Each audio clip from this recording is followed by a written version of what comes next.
এমন ভাবে নামাজে দাঁড়াবেন মনে করবেন এটাই হতে পারে আমার জীবনের শেষ নামাজ, ঠিক কিনা? পারফর্ম দ্য সালাহ as if this is your last and final prayer. এমন ভাবে মুসল্লায় দাঁড়ান মনে করেন এটাই হতে পারে জীবনের শেষ নামাজ, this is my last chance. এখন বাজে 3:30। কেউ যদি বলে আসরের যে নামাজটা পড়বেন এটাই আপনার জীবনের শেষ নামাজ, ওই নামাজ আপনি তাড়াহুড়া করবেন? কথা বলেন। আরে কাঁদতে কাঁদতে আপনি শেষ।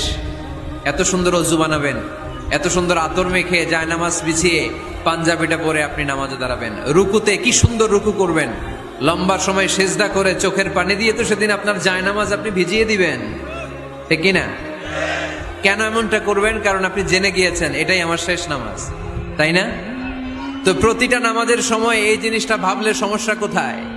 আমরা যে আরো আধা ঘন্টা এখানকার সবাই বেঁচে থাকবো কোনো গ্যারান্টি আছে? আরো 10 মিনিট হায়াত পাবো, গ্যারান্টি? 5 মিনিট, 2 মিনিট, শ্বাস যেটা নিলাম, ব্রেথ ইন করলাম, এটার ব্রেথ আউট করতে পারবো, কোনো গ্যারান্টি আছে? তো প্রতিটা সালাতের মুসল্লায় যখন দাঁড়াই এই চিন্তাটা আমাদের মাথায় আসে না কেন যে এটাই আমার শেষ নামাজ? সল্লু সালাতান মুআদ্দিন। আমার প্রিয় কুমিল্লাবাসী ভাইয়েরা, যখনই নামাজে আমরা দাঁড়াবো আমরা ভাববো হতে পারে এটাই আমার জীবনের শেষ নামাজ, এটাই জীবনের, ভাবা যাবে? আর লম্বা চূড়া রুকু করবেন, লম্বা সেজদা করবেন, রুকুতে পিঠটা সোজা রাখবেন। আল্লাহর হাবিব সাল্লাল্লাহু আলাইহি ওয়াসাল্লাম যখন রুকু করতেন পিঠটা থাকতো স্ট্রেট ফরওয়ার্ড, বাঁকাও না উঁচুও না, ওয়াকানা বাইনা যালিক। সাহাবারা বলতেন আল্লাহর হাবিব সাল্লাল্লাহু আলাইহি ওয়াসাল্লামের রুকুর পিঠের উপরে পানি ভর্তি কোনো গ্লাস রেখে দিলে গ্লাসটাও কাঁপবে না, পানিটাও পড়বে না। তার মানে বাঁকা ছিল পিঠ, তাই না? কি ছিল? সোজা। আবার আল্লাহর হাবিব সাল্লাল্লাহু আলাইহি ওয়াসাল্লাম বললেন সবচেয়ে বড় চোর যে নামাজে চুরি করে। সাহাবারা বললেন কাইফা ইয়াসরিকু ফিস সালাহ, নামাজে কেমনে চুরি করে? আল্লাহর হাবিব সাল্লাল্লাহু আলাইহি ওয়াসাল্লাম বললেন ইয়াসরিকু ফি রুকুইহি ওয়া সুজুদিহি, রুকু সেজদায় চুরি করে। এরকম নামাজ চোর আছে না নাই? রুকু থেকে সোজা হয়ে দাঁড়িয়ে কয়েক সেকেন্ড আপনি রিল্যাক্স করবেন।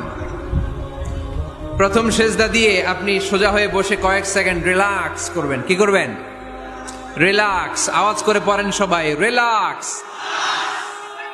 নামাজে তাড়াহুড়ো নাই, সালাত হচ্ছে মেডিটেশন, রিল্যাক্স।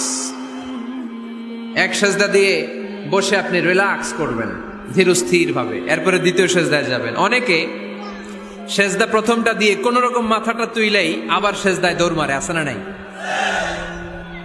রুকু থেকে স্ট্রেট ফরওয়ার্ড দাঁড়ানোর কথা, দাঁড়িয়ে 1-2 সেকেন্ড রিল্যাক্স করার কথা, ওইটা না করে রুকু থেকে কোন রকম মাথা তুলেই আবার সেজদায় দৌড় মারে, এরকম ডাকাত আছে না নাই? এরাই সালাত চোর। আমরা যেন নামাজ চোরের খাতায় নিজেদের নাম না তুলি, আমরা যেন বেশি বেশি আল্লাহর সেজদা দেই। তাহলে কোরআন আমাদেরকে জানালো আমরা যদি আল্লাহর কাছে যেতে চাই কি করতে হবে? বইলা গেছি, খাইয়া ফেলাইছি, আওয়াজ করে বলেন কি করবেন? আল্লাহর হাবিব সাল্লাল্লাহু আলাইহি ওয়াসাল্লাম সব সময় লম্বা লম্বা সেজদায় পড়ে থাকতেন। আল্লাহর নবীর সাহাবারা সব সময় লম্বা লম্বা সেজদায় পড়ে থাকতেন। আল্লাহ বলেন তারাহুম রুকআন সুজদা। আপনি দেখবেন আল্লাহর নবীর সাহাবারা আবু বকর, ওমর, উসমান, আলী রাদিয়াল্লাহু তাআলা আনহুম আজমাইন, তাদের স্বভাব ছিল বিপদে পড়লেই লম্বা লম্বা সেজদায় পড়ে যেতেন। এক সাহাবী এসে বললেন ইয়া রাসূলুল্লাহ আল্লিমনি আমালান ইযা আমিলতুহু ইউদখিলুনিল জান্নাহ, আপনি আমার এমন একটা আমল শিখায় দেন যে আমল করলে আল্লাহ আমারে জান্নাতে ঢুকায় দিবে। আল্লাহর হাবিব সাল্লাল্লাহু আলাইহি ওয়াসাল্লাম বললেন আলাইকা বিকাসরাতি সুজুদ, তোমার উচিত বেশি বেশি আল্লাহর জন্য সেজদায় লুটিয়ে পড়া। বেশি বেশি সেজদায় লুটিয়ে পড়লে ওই সেজদাকারীর জন্য জান্নাতকে ওয়াজিব করে দেয় কে?